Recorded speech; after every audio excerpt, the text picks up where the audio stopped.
नमस्कार, जय हिंद मेरे दोस्तों। तो रशिया, यूक्रेन, इजराइल, हमास के बाद दुनिया में एक तीसरी जंग शुरू हो गई है और इस बार कोई और नहीं, अमेरिका सीधा अपने 5 अलाइड के साथ यमन के ऊपर जो है युद्ध छेड़ चुका है। और इससे पूरी दुनिया में एक चर्चा शुरू हो गई है कि क्या हम 21वीं शताब्दी में पूरी दुनिया को तीसरे विश्व युद्ध में तो धकेलने नहीं जा रहे हैं। तो आइए जानते हैं कि ये पूरा विवाद क्या है और क्यों अमेरिका ने यमन के खिलाफ ये युद्ध छेड़ा है अपने 5 साथियों के साथ। तो देखिए, सबसे पहले इसका बैकग्राउंड थोड़ा सा समझते हैं। अगर मैं बात करूं तो ये जो यमन देश है, यमन देश की लोकेशन आप लोग देखिए, अरब प्रायद्वीप का एक देश है, एशिया का एक देश है। सऊदी अरब, ओमान इसके पड़ोसी हैं। और आप लोगों के थोड़ा ऊपर जाओगे तो ईरान है यहां पर, यहां पाकिस्तान और फिर हमारा देश इंडिया भी आ जाता है। इंडिया और यमन के बीच में यहां पर आपने देखा कि ये अरब सागर है। अगर इसके बाद हम लोग आगे देखें तो देखिए, अभी जो 5 देश जिन्होंने यमन के ऊपर हमला बोला है, पूरी दुनिया के नक्शे में अगर देखोगे तो यमन यहां पर बीच में है। और इसके ऊपर सबसे पहले मेन लीड रोल में यूएसए है, फिर कनाडा, यहां से यूके छोटा सा देश है, यहां पर नीदरलैंड्स, यहां से बहरीन जो है एक अरब देश है, और ऑस्ट्रेलिया। इन 5 देशों ने, जो कि यूएसए के सहयोगी हैं, इन्होंने इस यमन देश के ऊपर हमला बोल दिया है। और इसको जानने के लिए कि ये हमला क्यों बोला, इसके लिए यमन की थोड़ी सी लोकेशन देखना बड़ा जरूरी है। यमन की लोकेशन जो है स्ट्रेटेजिकली बहुत ही ज्यादा इंपॉर्टेंट है और इस हमले के कारण में इसका बड़ा महत्वपूर्ण योगदान है। देखिए, ये वाला जो कंट्री आपको दिखाई दे रहा है, ये पूरा का पूरा जो है यमन है। यमन की राजधानी का नाम सना है। यमन के अगर आप पश्चिम में जाओगे तो यहां पर आप लोगों को ये है, ये लाल सागर, रेड सी है, जो ऊपर स्वेज नहर के द्वारा यूरोप से जुड़ा हुआ है। और जितना भी यूरोप का सारा व्यापार आता है इसी लाल सागर से होते हुए यहां पर ये यमन और अफ्रीका के बीच में बाब उल मंदाब जल संधि है। और इसके बाद ये है अदन की खाड़ी। ठीक है, तो जितने भी जहाज यूरोप से आते हैं स्वेज नहर से, वो यहां से होते हुए अदन की खाड़ी में, अदन की खाड़ी के बाद अरब सागर, और भारत के नीचे से होते हुए फिर वो दक्षिणी पूर्वी एशिया मलक्का जल संधि से होते हुए जापान तक सारा का सारा व्यापार होता है। दुनिया का 15% ट्रेड यहीं से होता है, 8% दुनिया का जो है तेल वो यहीं से ट्रेड होता है। और यमन इसके बिल्कुल कोने के ऊपर है। अब जो ये यमन देश है ना, इसके अंदर दिक्कत यह है कि इस यमन देश के अंदर सरकार की नहीं चलती, यहां पर एक आतंकवादी संगठन की ज्यादा चलती है। इनफैक्ट इनकी राजधानी पर भी इन्हीं का कब्जा है। इस आतंकवादी संगठन का नाम है हौती। जैसे आप लोगों ने अफगानिस्तान में तालिबान का नाम सुना होगा, वैसे यहां पर एक आतंकवादी संगठन हौती है। और अभी वर्तमान में पूरे यमन में इस हिस्से के ऊपर हौतियों का कब्जा है। ये पूरे यमन पर कब्जा चाहते हैं, लेकिन अभी इनका कब्जा इस हिस्से पर है और बाकी पर जो है यमन सरकार का कब्जा है। अब यमन एक मुस्लिम देश है और इसमें 2 टाइप के मुस्लिम रहते हैं, सिया और सुन्नी। और जो सिया मुसलमान है यहां पर, इनको हौती बोलते हैं, और जो सुन्नी मुसलमान है इनको यहां पर हदी बोला जाता है। और ये जो सिया मुसलमान है, इनकी सपोर्ट बेसिकली जो करता है वो ईरान करता है, क्योंकि ईरान दुनिया का सबसे बड़ा सिया देश है। आप लोगों को पता होगा, इनको सारे हथियार वगैरह सपोर्ट करने का काम जो है वो ईरान करता है। जबकि जो सुन्नी है हदी, इनको पड़ोस में जो सऊदी अरब है ये सपोर्ट करता है। और इसी वजह से आप समझ गए होंगे, ठीक है, कि आपके जो ये होती हैं इनका सऊदी अरब से भी 36 का आंकड़ा है, यहां पर भी इनका कई बार झड़प वगैरह होती रहती है। अब ये जो होती मुस्लिम्स हैं, ये दूसरी तरफ आप लोगों के हमास को भी सपोर्ट करते हैं। आप लोगों को पता होगा इजराइल और हमास का वॉर, इस युद्ध का बैकग्राउंड है। तो आपको पता है ये व्हाइट वाला इजराइल है, इजराइल के बीच में ये रेड कलर में फिलिस्तीन है, और फिलिस्तीन के 2 हिस्से हैं, इसको वेस्ट बैंक बोलते हैं और इसको बोलते हैं गाजा पट्टी। असली खून की खाट ये गाजा पट्टी है। इस गाजा पट्टी के अंदर एक आतंकवादी संगठन रहता है जिसका नाम है हमास, और हमास और इजराइल का यहां पर वॉर चला हुआ है, आपको पता है। ठीक है, अब इस हमास के सपोर्ट में कई लोग आए हुए हैं, कई, और ज्यादातर आतंकवादी संगठन, हमास खुद आतंकवादी संगठन है। इधर लेबनान, एक पड़ोस में देश है लेबनान, लेबनान से एक हिजबुल्लाह नाम का आतंकवादी संगठन है, वो भी इजराइल पे गोले वगैरह मारता रहता है, वो भी इजराइल के ऊपर मिसाइल वगैरह मारता रहता है। इधर से इजराइल को मिसाइल मारता है हमास। ठीक है, तो 2 तरफ से इजराइल को यहां से हमला हो रहा है। इसके बाद अगर हम थोड़ा सा दूर जाएं तो देखिए, ये यहां पर इजराइल है, इजराइल के ऊपर लेबनान से हमला होता है, इधर हमास से हमला होता है। और यहां पर ये यमन, यमन में हौती जो हैं ये भी इजराइल के विरोध में है। अब ये सीधा इसको मार नहीं सकते हालांकि, क्योंकि ये दूर है, बीच में सऊदी अरब आ जाता है, जॉर्डन आ जाता है, लेकिन कई बार इन्होंने कोशिश की है कि सीधा मिसाइल मार दें इजराइल के ऊपर, लेकिन बेचारे सफल नहीं हो पाए। ठीक है, तो अब वो क्या करते हैं कि दूसरे तरीके से इजराइल से बदला लेने की कोशिश करते हैं, और इजराइल को सपोर्ट कौन करता है? यूएसए, मतलब यूएसए भी इनका कट्टर दुश्मन हो गया। तो करते क्या है ये लोग, यहां पर भूमध्य सागर से होते हुए और स्वेज नहर, यहां पर आपको पता है मिस्र के अंदर स्वेज नहर है, लाल सागर से और गल्फ ऑफ अदन से जितने भी जहाज आते हैं, और जो ज्यादातर जहाज आप लोगों के इजराइल और यूएस या इजराइल को सपोर्ट करने वाले हैं, ये इन जहाजों के ऊपर हमला करते रहते हैं, इनको बंधक बनाते हैं, इनको लूटते रहते हैं। और ऐसा कुछ भारत के साथ भी हुआ था, पीछे भारत के भी एक जहाज के ऊपर ड्रोन अटैक हुआ था, इजराइल का एक जहाज जो है इन्होंने जो है उसको बंधक बना लिया था। इसके ऊपर मैंने वीडियो भी बनाए हैं, इन वीडियोस को भी आप जाके देख सकते हैं। तो ये बेसिकली यहां से आने वाले इन जहाजों को अटैक करते रहते हैं। और इस अटैक की जो शुरुआत हुई थी, ये पहले इतना नहीं था, इस अटैक की शुरुआत हुई 7 अक्टूबर से, जब इजराइल हमास का युद्ध शुरू हुआ। उसके बाद इनके अटैक 500% बढ़ गए अचानक। 28 शिप्स को इन्होंने अटैक किया है 7 अक्टूबर के बाद, और एक इजराइल के जहाज को तो इन्होंने सीज तक कर दिया था, बंधक भी बना लिया था। 500% इनके अटैक बढ़ चुके हैं। यानी कि इनके अटैक का, जो लाल सागर से होते हुए शिप आते हैं, अटैक का प्रमुख कारण है कि ये हमास को सपोर्ट करते हैं, इजराइल के ये अगेंस्ट हैं। अब इसकी वजह से हुआ क्या, आप लोग देख रहे हैं यहां पर 2 रास्ते, रेड कलर में और एक ग्रीन कलर में रास्ता देख रहे हैं। ग्रीन कलर वाला रास्ता स्वेज नहर वाला है, जो लाल सागर से होते हुए आ रहा है, और जो लाल वाला रास्ता है ये केप ऑफ गुड होप से होते हुए आ रहा है, जहां से वास्को डी गामा आया था। ये पुराना रास्ता है। पुराना रास्ता जो व्यापार होता था यहां से होता था, फिर इधर भारत आ गया, ये दक्षिणी पूर्वी एशिया, ये लंबा रास्ता है, इसकी तुलना में 2 गुना लंबा रास्ता है। ठीक है, तो अभी जो पूरी ये जो यूरोप के, अफ्रीका और एशिया के देशों के बीच में व्यापार होता है, ये स्वेज नहर वाले रास्ते से होता था। लेकिन आपको पता है यहां पर यमन के होती हैं, इन्होंने हमला शुरू कर दिया। तो ये जहाज जो है डर के मारे, क्योंकि देखो जहाजों का भी इंश्योरेंस होता है, तो इंश्योरेंस कंपनियां जो हैं वो डर गई, और इन्होंने कहा कि हम आपको, अगर आप इधर से जानबूझ के आएंगे तो हम आपको इंश्योरेंस नहीं देंगे। तो जहाजों ने क्या किया, अपना रास्ता बदल लिया, और अब वो अफ्रीका में जो केप ऑफ गुड होप है, अफ्रीका का सबसे लास्ट बिंदु है, यहां से होकर आने लग गए। अब इसका नुकसान क्या हुआ कि जहाजों को डबल ट्रेवलिंग टाइम लेना पड़ता है, ज्यादा पेट्रोल लगता है, पैसा ज्यादा लगता है। तो इससे जो गुड्स हैं आप लोगों के, आपका पेट्रोलियम है या अन्य वस्तुएं जो भी ट्रेड होती हैं यहां से, वो महंगी होने लगी। इससे दुनिया भर में इन्फ्लेशन का खतरा भी बढ़ जाएगा, खासतौर पर एशिया में, यूरोप के अंदर इन्फ्लेशन का खतरा बढ़ेगा। और दुनिया का 15% व्यापार जो है वो स्वेज नहर से होता है, 8% पेट्रोलियम प्राकृतिक गैस यहां से आता है। तो यहां पर रोक लगना मतलब दुनिया के व्यापार पर एक बहुत बड़ा जो है बुरा असर पड़ना था, और यह सब हौतियों के कारण हो रहा था। अमेरिका ने बार बार इन हौतियों को समझाया, USA warn Houthi rebels to stop attacking cargo ships. इन्होंने कहा कि बेटा रुक जाओ, ज्यादा मत उड़ो, नहीं तो ऐसा बिठाएंगे कि समझ में नहीं आएगा। लेकिन हौती नहीं माने। सबसे पहले दिसंबर में इनको बोला गया, फिर उसके बाद जनवरी के फर्स्ट वीक में फिर से बोला, US allies warn Houthi rebels of consequences if ships attack continues. ठीक है ना, कि अगर शिप्स का अटैक कंटिन्यू रहा तो बेटा तुमको जो है ना इसका बुरा परिणाम भुगतना पड़ सकता है। ये कई बार अमेरिका और उसके अलाइज ने समझाया, लेकिन हौती नहीं मानने वाले थे, नहीं मानने वाले थे, नहीं मानने वाले थे। इन्होंने कहा कि बेटा मान जाओ, बहुत बुरा हो जाएगा, ठीक है, समझ में नहीं आएगा, ऐसा कर देंगे, ठीक है, बंदर जैसा बना देंगे तुमको। लेकिन नहीं माने। उसके बाद क्या हुआ, बात हुई 10 जनवरी को। यूएसए इसी ताक में था, मौके में था कि एक बार बेटा हमको छेड़ो, बंदर तो इसी ताक में रहता है, ठीक है ना, कि एक बार मुझे छेड़े और फिर मैं हमला करके दिखाऊं। तो इन्होंने क्या किया, 10 जनवरी को यूएसए के एक शिप को ही टारगेट कर दिया। और ये नहीं, इन्होंने अपने सोशल मीडिया हैंडल से ये लिखा और दुनिया के सामने ये भी बताया कि Yemen Houthi rebels claim to have attacked US ship in Red Sea, कि हमने किया है यूएसए का इस बार, करो क्या करोगे हमारा। मतलब आ बैल मुझे मार, उड़ता तीर।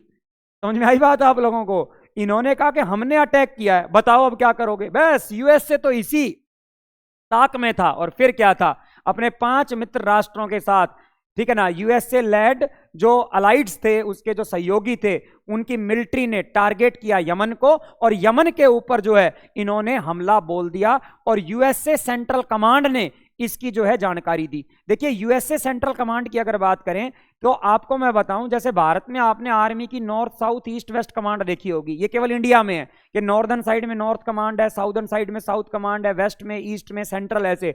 लेकिन अमेरिका ने पूरी दुनिया को कमांड में बांटा हुआ है। अरे अमेरिका को यूं ही दुनिया का गुंडा थोड़ी बोलते हैं, अंकल सैम थोड़ी बोलते हैं, ठीक है। आप में कई सोचते हो सर यूएसए का इतना प्रभाव क्यों है? उसने पूरी दुनिया में अपने सैन्य अड्डे बनाए हुए हैं, उसने पूरी दुनिया को north south east west central command में बांटा हुआ है, जो कि अभी मैं बताऊंगा।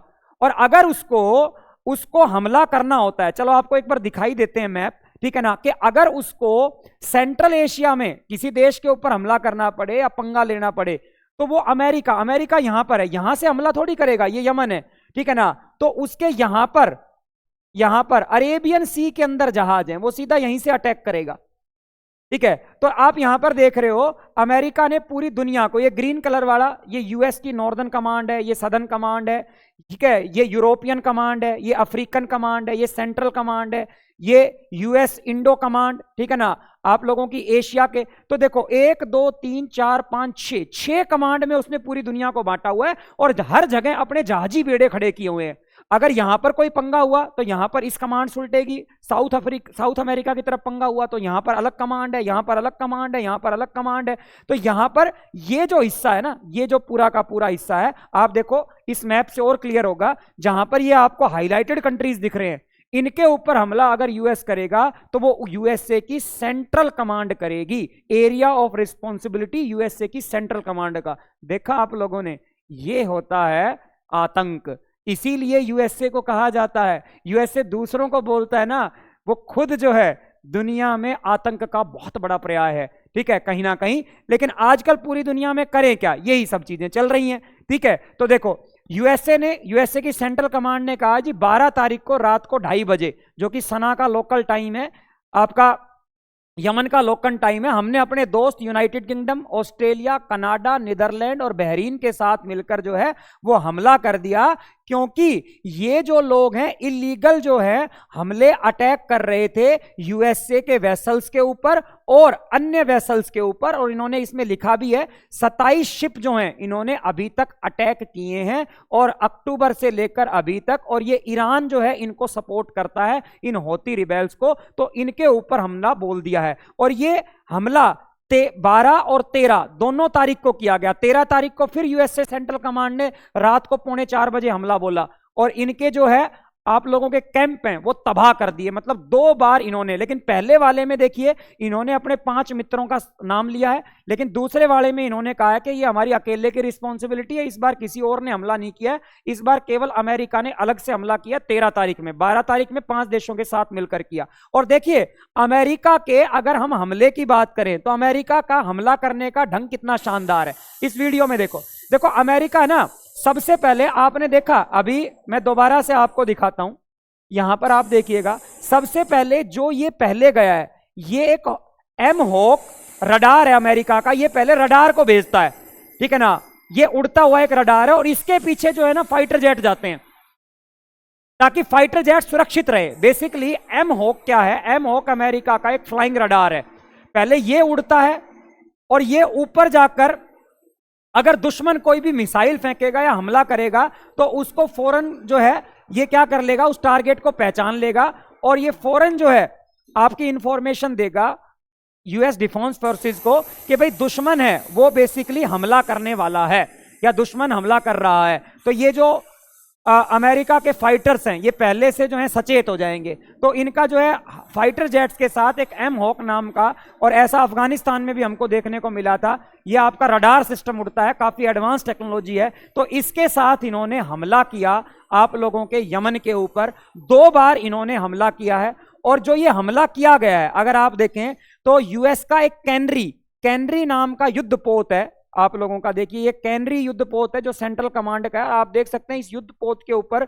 एक साथ लगभग दर्जनों में फाइटर जेट खड़े हुए हैं, इतना बड़ा कैनरी नाम का ये आप लोगों का युद्धपोत है। आपको पता है भारत के पास भी 2 युद्धपोत हैं, जिनके अंदर से एक आपको पता होगा आईएनएस विक्रांत है और आईएनएस विक्रमादित्य है। तो आप लोगों के एयरक्राफ्ट करियर जो है ये कैनरी नाम का एयरक्राफ्ट करियर है, यहीं से उन्होंने यमन के ऊपर हमला बोला और यमन के अलग अलग ठिकानों पर उन्होंने बॉम्बार्डिंग करी, उन्होंने जो है अपने एम हॉक मिसाइल से और आपके जो फाइटर्स हैं उनसे यहां पर हमला बोला। और उसके बाद ये मैंने अभी आप लोगों को बता ही दिया था, उसके बाद इन्होंने देखो साथ में फिर एक जो है इमेज शेयर करी दुनिया के साथ कि ये सारे के सारे जो ठिकाने हैं इनको हमने उड़ा दिया है, जितने भी आतंकी ठिकाने हैं आप लोगों के हौतीज के, इनको हमने उड़ा दिया है, ये भी इन्होंने शेयर करी। और साथ में अब मैंने अभी आपको बताया था कि जो होती हैं इनको सपोर्ट कौन करता है, ईरान सपोर्ट करता है। तो ईरान को भी इन्होंने एक प्राइवेट मैसेज भेज के बता दिया कि जी आपके जो सपोर्टर्स हैं ना, जिनको आप सपोर्ट करते हैं, तो उनका काम तमाम कर दिया है, तो आप भी थोड़ा सा संभल के रहिए। यानी कि ईरान को अमेरिका पहले से ही आगाह कर रहा है कि आप जिनको सपोर्ट कर रहे हो उनको हमने निपटा दिया है, आगे अगर आप किसी और को सपोर्ट करोगे तो इसकी जिम्मेवारी नहीं है। लेकिन आप ये समझें कि ये हमले इतने छोटे नहीं हैं, आप इस भीड़ को देख के समझें। सना जो कि यमन की राजधानी है, इसके बाद अमेरिका के खिलाफ प्रोटेस्ट शुरू हो गया और लाखों की भीड़ जो है वो सड़कों के ऊपर आ गई सना के अंदर। मतलब यमन के अंदर हुए ये हमले बहुत बड़े हैं। हालांकि मैंने बताया अभी यमन इस हमले के अंदर डायरेक्टली नहीं कूदा है और इसका कारण आपको पता लग गया होगा कि हौती और यमन की सरकार अलग अलग है। ये हमला हौतियों के ऊपर हुआ है और यमन अगर उनके साथ आता है तो ये द्विपक्षीय युद्ध हो जाएगा। अभी एक तरफ से हो रहा है, दोनों तरफ से अगर युद्ध शुरू हुआ और कल को ईरान भी सपोर्ट में आया और ईरान के बाद ईरान का सपोर्ट में रशिया है वो भी आता है, तो मामला ज्यादा गंभीर हो सकता है और फिर इंडिया को भी स्टैंड लेना पड़ेगा।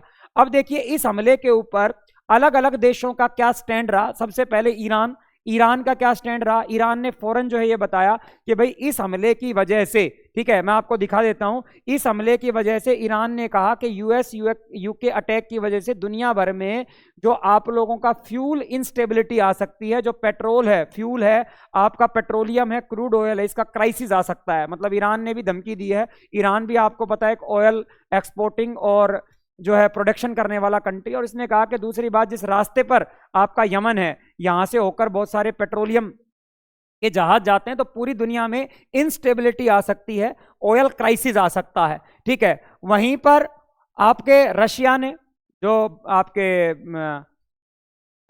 पुतिन भाई साहब हैं, इन्होंने क्या कहा, पुतिन ने कहा कि भाई जब हमने यूक्रेन के ऊपर युद्ध किया, हमला किया, तो यूएस से बड़ा नाम ले रहा था। ठीक है कि भाई यूएनओ है, यूएनओ को जो है यूएनओ का कानून आपको देखना चाहिए, यूएनओ को इंटरवीन करना चाहिए। अब यूएनओ कहाँ चला गया, आप हमला किसी पे भी करो, ठीक है, आपका कुत्ता कुत्ता, ठीक है ना, हमारा कुत्ता कुत्ता, आपका कुत्ता टॉमी, ये कोई बात थोड़ी होती है। ठीक है ना, यूएनओ को अब इंटरवीन करना चाहिए। अब अमेरिका यमन के ऊपर हमला कर रहा है, अब क्या मानवाधिकारों का हनन नहीं हो रहा है। ठीक है, वहीं पर इस बार सऊदी अरब चुप रहा, सऊदी अरब इस बार चुप रहा। सऊदी अरब, ठीक है ना, इसको चाइना ने पाठ पढ़ाया था पीछे, आपको पता है। ईरान और सऊदी अरब में पहले एक तरीके से दुश्मनी थी, लेकिन ईरान और सऊदी अरब की चाइना ने दोस्ती करवाई, तो ईरान अब कह रहा है कि अरे भाई तुम हमला क्यों कर रहे हो, यूएसए वालों को युद्ध क्यों कर रहे हो, थोड़ा शांति बनाए रखो। तो अभी इनका शांति वाला रुख है, आगे देखेंगे क्या होता है। वहीं इंडिया की अगर बात करें, इंडिया की अगर बात करें तो हमारे जो फॉरेन मिनिस्टर हैं एस जयशंकर साहब कि अभी स्टेटमेंट आई कि ये पहले तो अभी ईरान जा सकते हैं। Jaishankar to visit Iran in the backup of USA UK attack on Yemen. ठीक है कि भाई देखो, भारत हमेशा शांति का दूत रहा है। भारत को ये लगता है कि अगर इस युद्ध के अंदर हौती के समर्थन में ईरान आ जाता है यूएसए के अगेंस्ट, तो बहुत गंभीर समस्या हो सकती है, पूरी दुनिया पर इसका बुरा प्रभाव पड़ेगा, हमारे ऊपर भी। तो कहीं ना कहीं ये ईरान को मैनेज करने के लिए हो सकता है वहां की यात्रा करें, उनको समझाएं, ठीक है, इस युद्ध के जो बुरे परिणाम हैं उनको होने से रोकें। क्योंकि भारत जो है विश्व गुरु ऐसे ही नहीं है, उसने हमेशा युद्ध को कंट्रोल करने की कोशिश करी है। और इस युद्ध से पहले इसने अमेरिका को भी एक स्टेटमेंट दी। अब भारत के सामने अमेरिका ने पूछा था कि भाई मैं इन पे हमला करने जा रहा हूं, आपको कोई दिक्कत तो नहीं है, लेकिन अगर सीधा इंडिया ये कह देता कि आप यमन पे हमला कर दो तो उससे दिक्कत हो सकती थी। तो इंडिया ने कहा कि जी देखो, यमन पे हमला करो ना करो वो मैं नहीं जानता हूं, लेकिन हौती जो है ना, हौती रिबेल्स हैं, उन पे आप हमला करो, कोई दिक्कत नहीं है। तो मतलब इन्होंने एक आतंकवादी संगठन का नाम लेते हुए अमेरिका को परमिशन दे दी थी कि ठीक है, आप हौतियों के ऊपर हमला करते हो तो हमें कोई दिक्कत नहीं है। तो भारत ने बीच का रास्ता चुना, उन्होंने किसी का डायरेक्ट नाम लेते हुए एक आतंकवादी संगठन का नाम लिया,